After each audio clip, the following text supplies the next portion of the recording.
Ladies and gentlemen, over the last 72 hours, Donald Trump has done some amazing achievements, both in the stock market and also in the geopolitical space. And these have all implications to the stock market and our investments. So let's just watch on, especially until the end. So Donald Trump has a double achievement, peace to the stock market and Middle East ceasefire. And I'm going to describe how the last 72 hours was from market chaos to geopolitical breakthrough. And let's go. So the whiplash over last weekend was Friday. There was an insane shock to the entire stock market, especially to the crypto market, where Trump threatened 100% tariff on China and reignited the trade war fear. And over the weekend, there were insane crypto losses, causing one over million traders to be wiped out and $19 billion losses. And gold and silver spiked to all-time high. In a dramatic U-turn, uh, Donald Trump basically said that don't worry about China, it'll be all fine, right? So he basically did a taco again, and Trump always chicken out. So I was being sarcastic when I say this is an achievement, and he basically did what he usually do, which is causing a panic and then you know just doing a dramatic U-turn. I don't know whether he profits from it or his people around him profits from it, but certainly some people profited from it.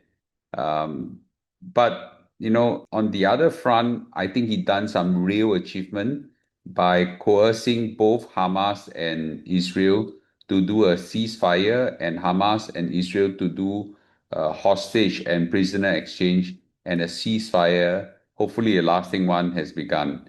So global sentiment has just flipped from chaos to peace in just 3 days. So talk about the Friday market collapse. We had talked about it before. There were just huge amount of chaos, right? S&P 500 went down by 2.7%. Nasdaq went down by about 3.5%. And tech stock, Nvidia, Tesla were down significantly. Gold has shot to all-time high.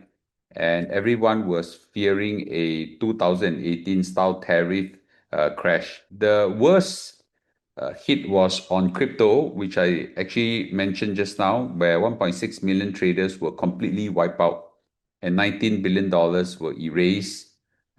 Bitcoin crashed by almost 20%, then recovered, but still crashed by 8%. Anyway, yesterday recovered quite a bit as well. So the key lesson out of this is that we must avoid leverage. Okay, we must avoid leverage. And when you have leverage, even though market will have recovered, you may not recover. So all this has a dramatic U-turn when Donald Trump basically came out and say, "Don't worry about China, you'll be all fine." Highly respected President Xi just had a bad moment. The USA wanted to help China, not to hurt it. I'm not too sure whether his President Xi have a bad moment or bad Donald Trump had a bad moment, right? It's like an emotional outburst. And I think that maybe it is, knowing him, maybe it is engineered. So JD Vance actually said that Trump will be a reasonable negotiator, so don't worry. And Trade Secretary Besson actually said that tariff hike doesn't have to happen. So as a result, suddenly there were a lot of demand that came back to the stock market, and the whole market just shot up. So the stock market have a massive rebound. The Dow Jones went up by 1.3%, S&P went up by 1.6%, Nasdaq went up by 2.2%, and the Russell 2000 went up by 2.8%. Interestingly, Broadcom went up by 10%. Now, I don't pick stock, as many people know, but within my magic formula stocks, there is one stock that stand out, and that's Broadcom. I do have Broadcom, has so far have been almost a 10 bagger. That means it's went up by 10 times. It's a pity that I don't have a lot in it, but it went up quite a lot. So plus the other stock as well. So the whole market just shot up significantly. The key takeaway is this, and let me remind everybody again. Number one, avoid leverage. Okay, you can be hit with a margin call and you have disaster. And the other thing I want to remind everybody is that stay invested in these geopolitical dips, because most of the geopolitical dips are short term. Okay, you notice even if there's war, there is tariff issue, and so far, so over the last 1 year, we have actually learned that all these are short term, and as long as you got buffers, financial safety net in your CPF, and so on, I think you'll be fine. As we now pivot into the geopolitical space, which have also lasting implications on the stock market, we now look at Israel and Gaza, and right now there is a new breakthrough. All 20 living hostages has been released and reunited with their family after 2 over years of captivity. So Hamas have transferred the hostages via Red Cross back to Israel, and Tel Aviv erupted with joy. And the person that did this amazing achievement and deal was Donald Trump. This one we got to give credit to him. I think the whole world, including world leaders and even Minister Shamugam, also give credit to him. So the there was a massive crowd in Tel Aviv called Hostage Square. Now it's called Freedom Square or something like that. Basically, everyone was chanting, "Thank you, Trump, thank you, Trump." And Trump actually flew into Israel, and I think went there to claim credit with all his people. And Trump said to the Knesset, which is the Israel parliament, the long, painful nightmare is finally over. So the unfortunately only 4 out of 20 something hostages that were deceased, their bodies were recovered, and the other fate of 24 remains unknown for now. So in after addressing the audience in the Knesset, which is the parliament in Israel, he flew over to Egypt together with many other countries' head of state. They did a Sharm el-Sheikh peace declaration. And this is where he said, a new and beautiful day is arising. Now the rebuilding begins. So the signatories to this new peace declaration was US, Egypt, Qatar, and Turkey. So 20 nations, including Indonesia, which kind of represents Southeast Asia and ASEAN, went over there to endorse the framework. And Trump was awarded the highest honor of Egypt. So he's awarded the Egypt Order of the Nile. And by the way, he was also awarded the highest civilian order, Medal of Honor in Israel as well.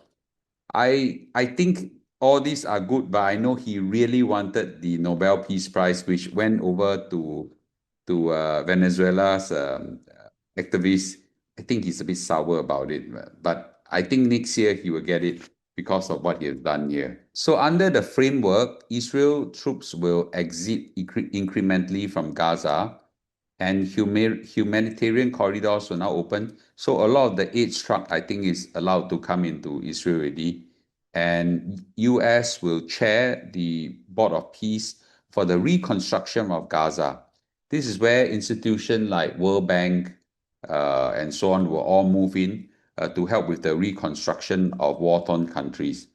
I hope that this kind of peace outcome will restore not just to Gaza, which is really an amazing achievement, but also to Ukraine as well. And I hope that Russia will back off. So, well, let's also note that this is a deal signed between US and the Middle East and the Muslim regional powers, but it's not a deal signed between Israel and Hamas.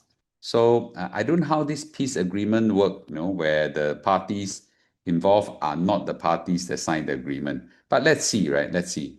So as a result, we have got quite a lot of good news. The ceasefire reduced some of this risk and volatility. Oil prices stabilized, and S&P 500 also kind of stabilized. We also see that this outcome probably helped also in the restoration of some the losses over Friday. And now we could focus more on the stock market moving forward, especially in the next part, which is what will happen to the US interest rate amidst this government lockdown. So let's take a look, shall we? So my final messages to everybody is the same. Remember, geopolitical chaos do have an impact on the stock market, but usually short term, and we need not react to it. avoid leverage and just ride through the volatility. Remember, diversify, diversify, diversify, and rebalance your asset. I think storm will always pass and things will be okay. So with this, thank you for watching, and I'll see you hopefully tonight in the live stream. Bye bye.